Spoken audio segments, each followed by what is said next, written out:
هل فعلا المايك ده يستحق ان يكون افضل مايك بادجت لاي صانع محتوى واي حد مهتم بمجال الفويس اوفر البودكاست، ولا ده مجرد اسم ياباني كبير وخلاص؟ خلينا نعمل انبوكسنج للمايك ونشوف محتوياته وبعد كده نتكلم عنه باستفاضة.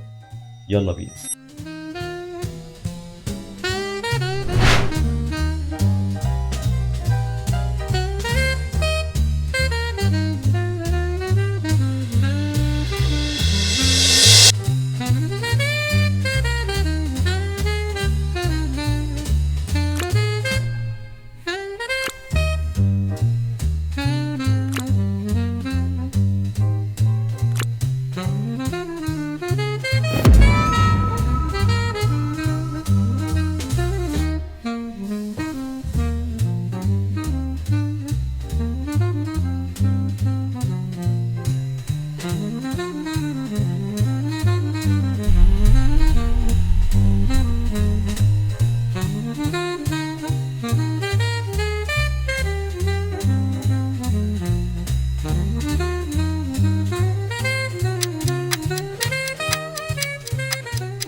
المايك ده واحد من اكبر المايكات اليو اس بي في العالم، لكن السؤال الحقيقي، هل يستاهل يكون في استوديو اي صانع محتوى؟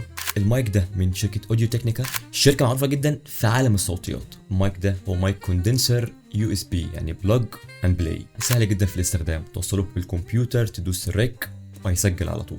مواصفات مهمه جدا هنتكلم عنها عن المايك ده. نمط التقاط الصوت هنا حاجه اسمها كارديويد، يعني بيركز على الصوت اللي قدامه، وبيغطي ترددات ما بين 20 هرتز الى 20 كيلو هرتز. دخل سماعه للمراقبه المباشره، خاماته محترمه جدا تقريبا من الستانلس ستيل، تحسسك انه قطعه من استوديو حقيقي. دلوقتي انا هسجل من المايك بدون اي معالجه، هو بس بلوج اند بلاي وشوف بنفسك.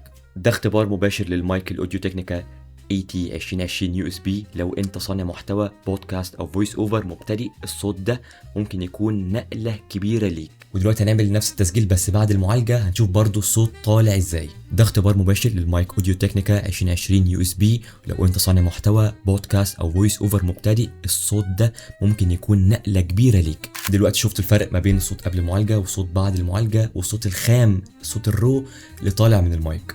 النقطه دي هنتكلم عن المميزات والعيوب فيه. اكتر حاجه عجبتني في المايك ده بعد استخدام تقريبا سنه، نقاء الصوت، سهوله الاستخدام، انت بتبلوج اند بلاي على طول، مناسب جدا للاستوديوهات المنزليه، وده اصلا غرضنا في السلسله دي، ازاي تبني استوديو منزلي باقل التكلفه. خلي بالك هو مش غالي جدا بالنسبه للقيمه اللي هتاخدها من المايك ده. تاني حاجه هو براند موثوق، اوديو تكنيكا من البراندات اللي هتلاقي فيها مايكات بادجت وهاي اند، يعني تخش البراند وصدقني هتلاقي المايك اللي انت عاوزه، المناسب للمكان اللي بتسجل فيه ومناسب لميزانيتك. لكن عشان اكون صريح في كام نقطه لازم تاخد بالك منها وانت بتختار المايك ده، حاجات ضايقتني شويه وخلتني ابذل مجهود في المعالجه الصوتيه بعد التسجيل في المايك ده. اول حاجه لازم تكون قريب جدا من المايك عشان تقدر تاخد الكواليتي الصوت اللي انت ممكن تكون بتفكر فيها او حابب انك توصل لها. بيلقوا تفاصيل صغيره جدا في الاوضه، يعني لو في حد حرفيا بيخطي بره، الخطه دي هيبان. لو اوضتك تحديدا مش معزوله كويس، الصوت هيطلع في المايك، وده هيخليك مش مرتاح قوي وانت بتعالج الصوت او حاطه على اي برنامج سوفت وير تعدل الصوت بتاعك. ويعني لو عاوز تاخد المرحله لحاجه مور ادفانسد، فده مايك مش احترافي، فده مايك مش XLR مع كارت صوت، هي مايك USB زي ما الاسم بتاعه او تايتل المايك بيعبر عنه. فانت لو بتبص لحاجه احترافيه، فاظن المايك ده مش ليك. هل انصح بيه؟ لو انت في بدايه مشوارك على اليوتيوب او في صناعه المحتوى او لسه بتبني اوضه بودكاست ليك، فالمايك ده ليك. عاوز حاجه سهله جدا، بلاج بلاي، بدون ما تدخل نفسك في تفاصيل لكروت الصوت وانواعها، وده هيحملك ميزانيه زياده لو انت لسه في بدايه المشوار. لو ناوي تدخل مرحله الاحتراف بشكل كامل، فاظن XLR سيت اب يكون اختيار مناسب جدا ليك. لو الفيديو ده فادك او حبيته، اعمل لايك عشان المراجعه دي توصل لكل صانع محتوى واي حد مهتم بالبادجت سيت اب لاكبر عدد من صناع المحتوى. اكتب لي في الكومنتات تحب اراجع ايه بعد كده، وما تنساش الاشتراك عشان لسه اللي جاي اقوى.